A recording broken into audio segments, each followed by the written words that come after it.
Assalamualaikum warahmatullahi wabarakatuh. Teman-teman semua, ini adalah edisi 1 kuliah subuh. Jadi kuliah subuh ini saya akan sharing ilmu yang alhamdulillah udah saya miliki habis sholat subuh intinya. Makanya namanya kuliah subuh. Kuliah habis sholat subuh. Jadi teman-teman yang udah sholat subuh silahkan join di sini. Saya akan sharing ilmu-ilmu yang ya insya Allah bermanfaat. Ya ilmu yang akan saya sharing seputar bidang yang saya geluti juga, yaitu bidang application development, pengembangan aplikasi. Simpelnya, oke, kita mulai dari hal yang basic dulu ya. Hal yang basic itu application development itu apa sih? Application development sederhananya adalah pengembangan aplikasi. Bagaimana sebuah aplikasi bisa dikembangkan dari mulai mulai diinisiasi sampai nanti bisa sampai ke masyarakat. Nah, pengembangan aplikasi ini sebenarnya bisa dilihat juga dari lima sisi ya. 5 perspektif, 5 sudut pandang, bisa bilang 5 sudut pandang. Sudut pandang pertama yaitu sudut pandang analisa. Biasanya orang yang melakukan dari sudut pandang analisa ini namanya analis ya, bisnis analis. Biasa disebut bisnis analis, ada yang bilang itu product owner, ya macam-macam lah namanya. Tapi pada intinya dia menganalisa kebutuhan dari atau masalah yang ingin dipecahkan dari aplikasi yang dikembangkan. Apa nih yang bisa dipecahkan permasalahannya oleh aplikasi yang akan dikembangkan? Kemudian apa manfaat yang akan diberikan, apa permasalahan yang bisa dipecahkan, dan apa effortnya, apa cost yang harus diberikan, sepadan nggak cost yang akan dikeluarkan dengan manfaat yang akan didapat oleh masyarakat nantinya, atau perusahaan atau siapapun nanti yang akan menjadi customer dari aplikasi ini. Itu dari perspektif analisis. Ke perspektif yang kedua yaitu perspektif desain atau sudut pandang desain. Dari sudut pandang desain, view-nya adalah bagaimana sebuah aplikasi ini bisa berjalan atau didesain gimana nanti baiknya sebuah aplikasi ini bisa berjalan nanti dia mikirin secara teknis, nanti pakai ini, pakai teknologi A, atau pakai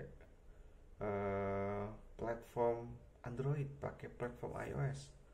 Itu dari sisi desainnya, dari application design. Dia melihat dari segala sisi arsitektur, kemudian biasanya nama orang itu role-nya atau fungsinya itu namanya software architect. Dia ngelihat dari segala sisi lah, gimana aplikasi itu bisa jalan nantinya. Kemudian perspektif yang ketiga, kita lanjut. Perspektif yang ketiga itu ada perspektif coding. Biasanya role-nya orangnya namanya engineer sih.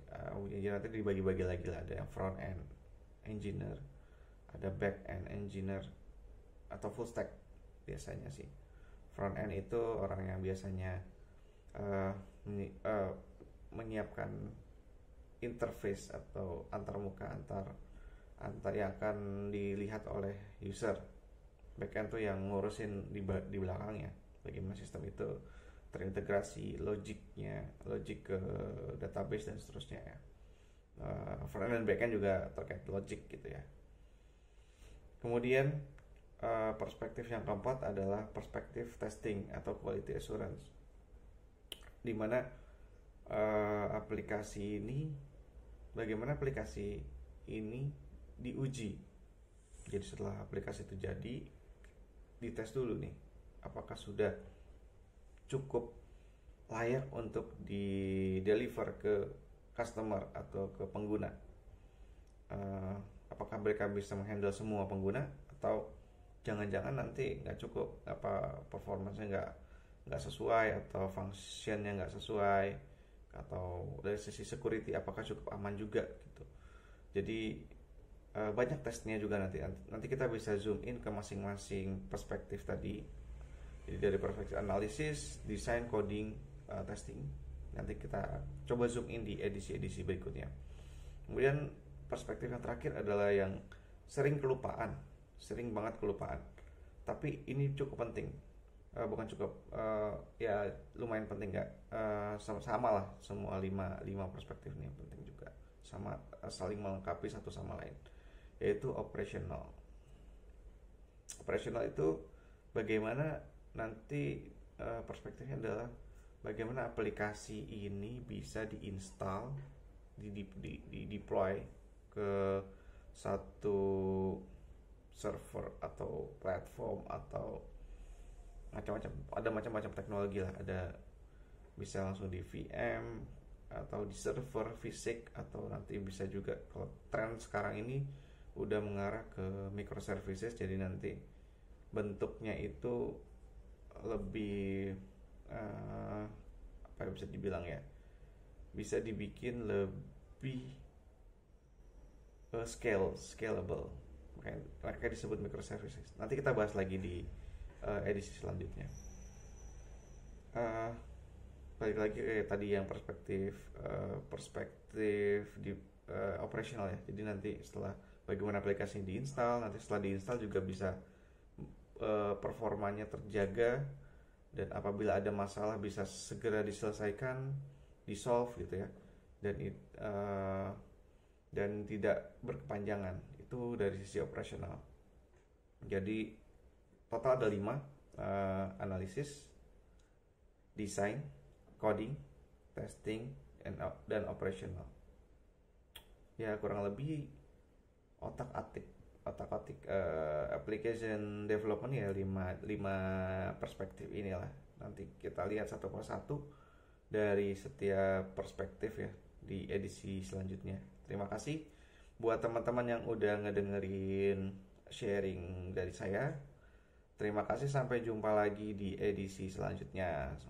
Wassalamualaikum warahmatullahi wabarakatuh.